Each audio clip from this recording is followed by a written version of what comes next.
Alright guys, welcome back. So I have something a little special I want to share with you guys today. This is a build that I have been working on for 8 days now, since the arrival of the slider roller chassis. Absolutely nothing on it, only a steering servo, no wheels, nothing. So this is the J Concepts bag that this lash fits in, right?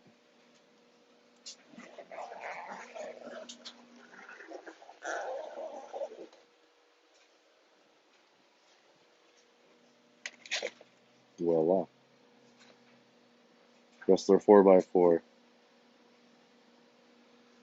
But is it the nickel metal hydride or the VXL version?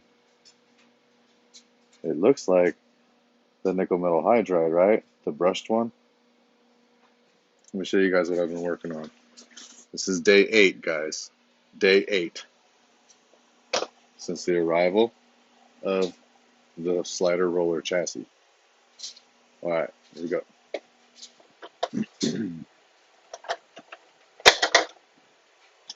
Put this down for a second. Oh, these bodies are so hard to get off. All right, guys. Here we go. I have installed a 6S speed control with 0 modifications into this chassis. Down here, there was a little plastic hole. Down in here, there's another plastic hole. And this is the XL5 chassis. This comes on the VXL as well. All the holes I'm talking about. Boom, boom. Speed control fit right in there. Just dropped in, bolted up. Boom. Had to make my own threads. So you need to apply a little bit of pressure when you're screwing the screws down. Easy. 2200 kV motor. Bolted up to the stock little motor adjuster arm right here. And let's talk about the motor mount. What did I have to do? Because there's the stock one. I went with a hot racing motor mount. Now, this is the stock cover that goes on top of this one and protects the spur gear and pinion gear from, all the debris and rocks and whatever. So here's the stock cover. That's just about as good of a seal as it's going to get. It is lifted just a tiny bit on the right. Not too worried about that. This morning, my VXL or Ultimate VXL center shaft arrived. So I just took the rear end off real quick and popped everything out. Come to realize you actually have to unscrew the front as well, because you can't pull the stock drive shaft out because it's too big to fit through this hole. So you have to undo these 4 bolts, take this out, kind of set it off to the side, pull the shaft out. So that came with its own new out drives with bigger grub screws in the back under this cover here behind my spur. I have the big clutch with the aluminum shoes. And let's talk about the axles here. So I went with Integy steel axles all the way around.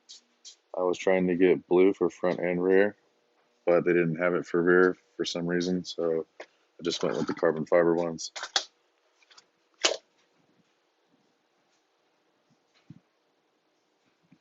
As you can see in here, I'm running wheel spacers on the back. That's because these are new wheels and these are from an older Rustler 2-wheel drive that I had. So this is a 1/2 inch offset. This is a regular offset. This sticks out way more than this does. So I bought a little set of spacers when I bought these wheels, because I was going to go super wide with it, but after I put the wheels on with the spacers, it just looked ridiculous. So I just took the spacers out. And so I'm running 1/2 inch offset rims, no spacers in the front. regular offset with 1/2 inch spacers in the rear. That's pretty much, I like the stance of it. Also, my body just came in the mail today too. So, again, guys, this is how far I am. Day 8. What else have I? Oh, let's talk about the trial and error on all the battery arms.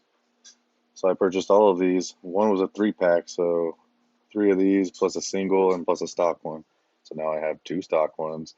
A Gen 1 Rustler battery arm, which is way shorter than the Gen 2, and then I have a flat one that did me no good.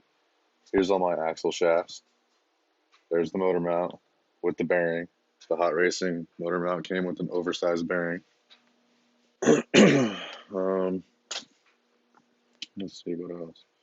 Oh yeah. So this battery arm right here. Let's talk about this and what I had to do with it and why there's a spacer in here. So this, I can zoom in. There we go. It's a 35 millimeter arm, and it's just flipped upside down, guys. And all you do, or all that I did, see that aluminum spacer in there?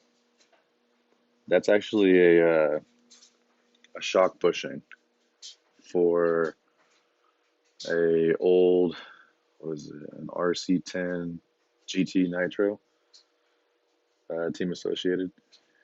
So that went in there, just a longer screw, and I just lifted my swivel up a little bit, and my batteries are charging. My little makeshift 6S pack here. They go right in.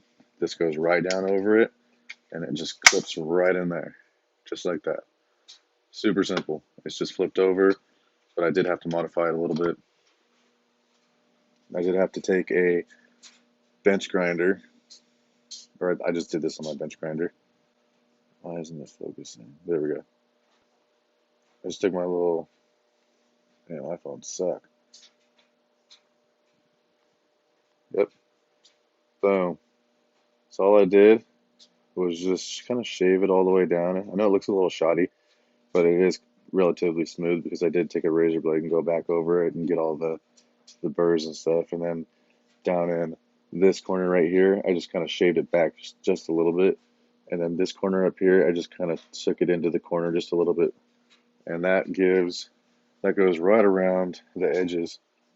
Those angles go right around the edges of my batteries, and it locks them in securely, just for a little extra security, because this is a heavy pack and whatever. I just felt the need to do it. I drilled a small little hole right here, and when this arm comes in here, and it locks your batteries in place, boom. That's cool. But these are new batteries. This is a 6S 110 scale 4x4 Rustler. It's got a lot of power going through it.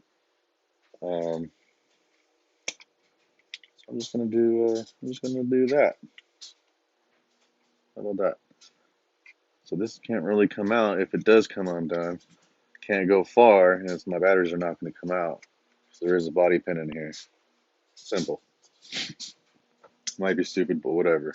Let's talk about why there's no radio box here. There's no radio box here because it had to be moved. So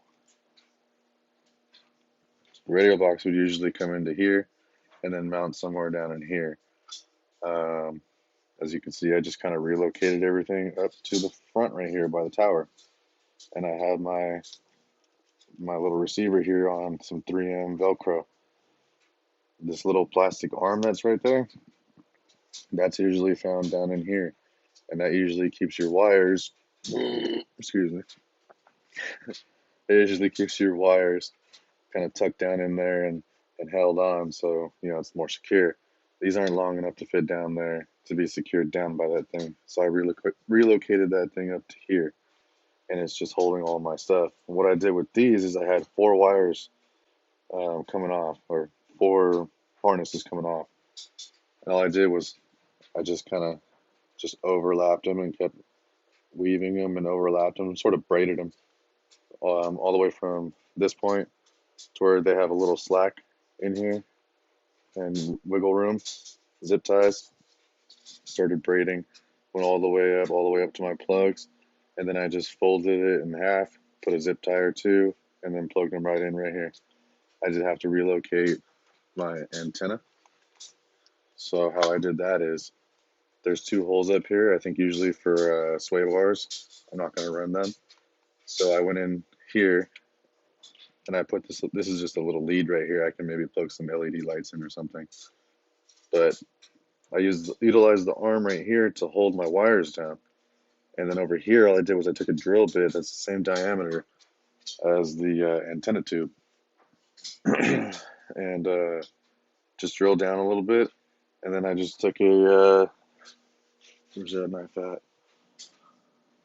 Anyway, I took a razor blade.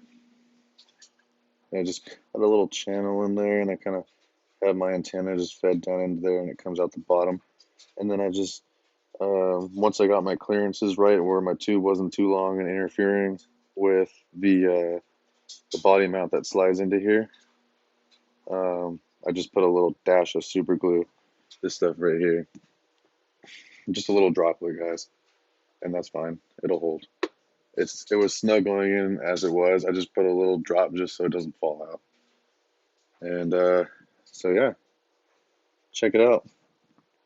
Like I said, this is day 8 of this build. This is how far I got.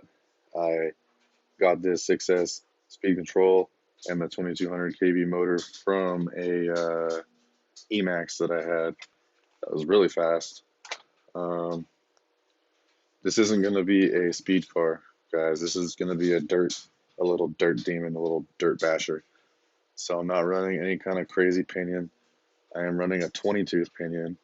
I figure I'll test it on a 20 first. But so far, I've just done a few little runs, like up and down the street right here in front of my house. So this is my build. I hope you guys enjoy it. I hope you guys maybe get some ideas off of it. If you guys were wondering if you can do this, yes, you can.